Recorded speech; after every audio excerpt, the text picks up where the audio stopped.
हिंदू संस्कृति में हर त्योहार के पीछे कोई न कोई पौराणिक या सामाजिक कथा जुड़ी होती है। पहले घरों की महिलाएं त्योहार के अवसर पर विशेष चित्र बनाकर नई पीढ़ी को उनके महत्व और कथाओं से अवगत कराती थी, लेकिन ये पारंपरिक कला यानी फेस्टिवल आर्ट अब लगभग विलुप्त होने की कगार पर है।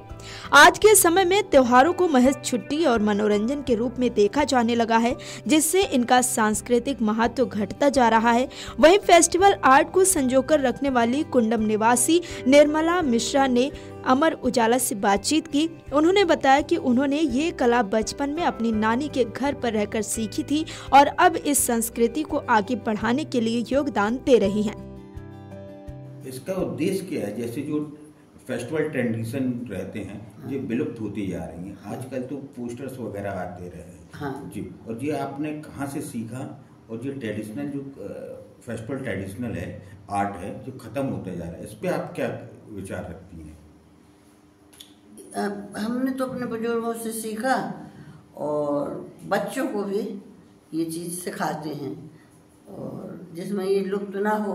और बच्चों से भी हमारा ये कहना है कि इसको जहाँ तक बढ़ा सको, जैसे करके ये प्रथा चलती रहे। और इसमें बहुत सी चीज़ें मिलती हैं। एक तो हाथ से बनाई हुई कला, दूसरा देवी देवताओं का पूजा करना, मन लगना उसमें, और बहुत सी सांस्कृतिक बातें जुड़ी रहती हैं। उससे अच्छे विचार बनते हैं, अच्छी भावनाएं आती हैं बच्चों में। सांस्कृतिक कार्यक्रम में जो ऊटपटांग रास्ता न चल के सही रास्ता में चलने की मार्गदर्शन है त्योहार। अच्छा, ये आपने किस उम्र में सीखी और कैसे सीखी? हम लोग नानी के यहाँ पढ़ते थे जबलपुर में, और बहुत छोटी उम्र से, मैंने 8-9 साल की उम्र से बनाने ही लगे थे। नानी हमारी बहुत बुजुर्ग थी, पर वो बनवाती थी, उनका देख देख के बनाती थी। नानी बहुत उत्सुकता से, बहुत उजवास से बनाती थी। निर्मला मिश्रा ने बातचीत में बताया कि नए लोगों को इस सभ्यता को सीखने की जरूरत है। उन्होंने चिंता जाहिर करते हुए कहा कि ये हमारे पुरखों की धरोहर है। नई पीढ़ी को इस धरोहर को बचाने में योगदान देना चाहिए ताकि ये सभ्यता आगे भी चलती रहे। ये जो फेस्टिवल ट्रेडिशन आर्ट है, खत्म होता जा रहा है। बहुत कम लोग ही इसको अब कर रहे हैं। हाँ। इसके लिए, इसको बचाने के लिए क्या क्या आप चाहती हैं इस तरीके से कि इसको कैसे प्रमोट किया जाए? इसको क्या है कि जो नए लड़के हैं या महिलाएं हैं, उनमें ये प्रचार प्रसार होना चाहिए, एन कैन प्रकारेण जैसे भी हो सके, जिसमें ये सभ्यता चलती रहे और ये पुरखों की धरोहर है, बनी रहे, और इसमें सब अच्छा ही अच्छा है। इस खास बातचीत के बीच निर्मला मिश्रा ने घर आई महिलाओं और बच्चों को फेस्टिवल आर्ट पर बनाए गए चित्रण से कहानी को समझाया। उन्होंने बताया कि इस कला के तहत त्योहारों के अवसर पर चावल, हल्दी, गोबर, मिट्टी आदि प्राकृतिक वस्तुओं का उपयोग कर त्योहार से संबंधित कथाओं पर आधारित चित्र बनाए जाते हैं।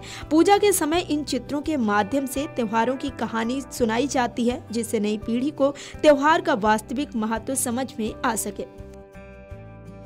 देखो बेटा, ये हलषष्ठी की पेंटिंग है। इसकी अब एक कहानी बता रहे हैं। अलग अलग कहानियाँ हैं, पर उसमें से एक बताएंगे। ये ग्वालन बनी है जो दूध बेचने जाती है प्रतिदिन, और हर छठ के दिन भी दूध बेचने जाती है। हर छठ को भैंस का दूध उपयोग किया जाता है, गाय का दूध नहीं किया जाता, पर इसका दूध जो है गाय भैंस का मिला हुआ रहता है। ये जाती है, रास्ते में इसको बच्चा हो जाता है, तो बच्चे को पेड़ के नीचे सुला देती है और चली जाती है दूध बेचने। तो उसको जल्दी भी रहती है कि बच्चा है वहाँ, तो वो झूठ बोल देती है कि ये भैंस अकेले का दूध है। तो सब महिलाएं खरीद लेती हैं, और जब वो लौट के आती है तो देखती है कि उसके बच्चे के पेट में हल चल जाता है, वो पेट फट जाता है। तो वो छेवला के कांटा चलिए रहती है, उससे पेट को सिल देती है और फिर वापस लौटती है कि देखो हमने गलती किया, इसलिए ये बच्चा खत्म हो गया। तो जाके सबको घर घर बताती है कि हमारा दिया हुआ दूध उपवास में कोई उपयोग नहीं करना, वो गाय भैंस का मिला हुआ है। जब महिलाएं ऐसा सुनती हैं तो उसको बहुत आशीर्वाद देती हैं कि आज इसने सही बोल के और हमारा व्रत खंडित होने से बचा लिया और भगवान उसको बहुत सुखी रखे, ऐसा सबने आशीर्वाद दिया। वो लौट के आए तो वो बच्चा खेलता हुआ मिल जाता है। छठ माता ने जैसे उसका लड़का लौटाया वैसे सबकी संतान सुखी। बता दें कि निर्मला मिश्रा वृद्धावस्था में भी सामाजिक सेवा में सक्रिय हैं। उन्होंने युवाओं को खेल की रुचि बढ़ाने के लिए अपनी 7 एकड़ निजी भूमि स्टेडियम निर्माण के लिए दान की है। उन्होंने बताया कि कुंडम आदिवासी बहुल क्षेत्र है जहां प्रतिभा की कोई कमी नहीं है, लेकिन आधारभूत सुविधाओं के अभाव में बच्चे आगे नहीं बढ़ पाते, इसलिए उन्होंने निजी जमीन दान करने का निर्णय लिया है। आपने कुछ जमीन स्टेडियम बनाने के लिए दान दी है अपनी, हाँ। वो किस उद्देश्य से दी है और क्या विकास कार्य चल रहा है वहाँ पे? हमने देखा ये कि यहाँ देहात में कोई खेलने की जगह नहीं है बच्चों के, और छोटे छोटे बच्चे बड़े बच्चे सब कहीं भी गंदगी में तक भूरे में तक खेलते रहते हैं और बहुत अच्छा खेलते हैं। ये सब देख के हमारा मन हुआ कि है तो जमीन हमारे पास, उसको कोई ऐसे काम में लगाया जाए जिसमें बच्चों का भविष्य बने। ये बच्चे देश की धरोहर है, आगे चल के ये बहुत तरक्की करेंगे, ऐसा सोच के हमने वो जमीन दी। देखिए, किसी भी खेल के लिए बेसिक चीज़ रहती है ग्राउंड। जब तक ग्राउंड नहीं रहेगा तो बच्चे खेलेंगे किस में? हाँ। तो जी आप इसको किस तरीके से ग्राउंड को डेवलप करना चाहते हैं? अब हम ये चाहते हैं कि वो बहुत बढ़िया ग्राउंड भी बने, बैठने उठने की सब व्यवस्थाएं हों और हर सुविधा हो वहाँ पर स्टेडियम में, जिसमें कि कोई किसी तरीके की परेशानी खेलने वालों को या उत्साह बढ़ाने वालों को, देखने वालों दर्शकों को कोई दिक्कत ना हो। कितनी जमीन आपने अभी स्टेडियम के लिए दान दी है? हमने 7 एकड़ जमीन स्टेडियम के लिए दान दिया। किस एरिया में? ये कुंडम से चिराई पानी रोड में सरसुआ के पास ये हमारी जमीन है, वहीं पर। इसका भूमि पूजन हो गया स्टेडियम? हाँ।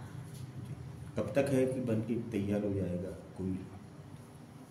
अब ये बड़ा विकल्प है और बच्चे नए हैं, शुरू कर रहे हैं। जिस ढंग का सहयोग मिल जाएगा, जिस ढंग से मार्गदर्शन मिलेगा, इनको तो जल्दी से जल्दी तैयार करेंगे। वहीं निर्मला मिश्रा के भतीजे निखिल मिश्रा, जो कि कुंडम स्थित कुंडेश्वर हायर सेकेंडरी स्कूल के संचालक हैं, उन्होंने इंदौर से डिजिटल आर्ट का कोर्स किया है। इसके बावजूद उन्होंने अपनी बुआ निर्मला मिश्रा से पारंपरिक फेस्टिवल आर्ट सीखी। निखिल मिश्रा कहते हैं कि आधुनिक शिक्षा के साथ साथ बच्चों को अपनी विरासत और संस्कृति से परिचित कराना भी जरूरी है। यदि आने वाली पीढ़ी को त्योहारों की कथाएं और उनका महत्व नहीं बताया गया तो भविष्य में ये परंपराएं समाप्त हो जाएंगी। जो फेस्टिवल्स हैं तो यूथ को इनकी स्टोरी नहीं पता होता है, बस उनको वो फेस्टिवल की छुट्टी मिल गई है तो एंजॉय कर रहे हैं। ऐसा नहीं होना चाहिए, इसकी स्टोरी के बारे में भी आपको पता होना चाहिए और हम कहीं ना कहीं इस पेंटिंग के माध्यम से वह कथा आप सभी लोगों तक पहुंचाना चाहते हैं कि हमारे ग्रामीण क्षेत्र में उन त्योहारों का महत्व क्या होता है, उनकी क्या विशेषता होती है, कितने दिन भर महिलाएं जो हैं परिश्रम करके व्रत रहने के बाद भी इतनी सुंदर कलाकृति तैयार करती हैं, कितने मनोभाव से तैयार करती हैं। धीरे धीरे इसका स्वरूप बदलते जा रहा है। जैसे कि करवा चौथ का त्यौहार होता है, आप सभी दुकान से एक पोस्टर खरीद के ले आते हैं जिनके बारे में आपको पता नहीं कि ये जो आकृति आई कहाँ से है, तो उनका मूल स्वरूप ही गायब हो गया है। तो मैं बस यही चाहता हूँ कि इस त्योहारों का जो मूल स्वरूप है कैसे बचा रहे। अगर आप ये वीडियो YouTube पर देख रहे हैं तो हमारे चैनल को सब्सक्राइब करें और बेल आइकन को दबाना ना भूलें। अगर आप Facebook पर ये वीडियो देख रहे हैं तो हमारे पेज को लाइक करें।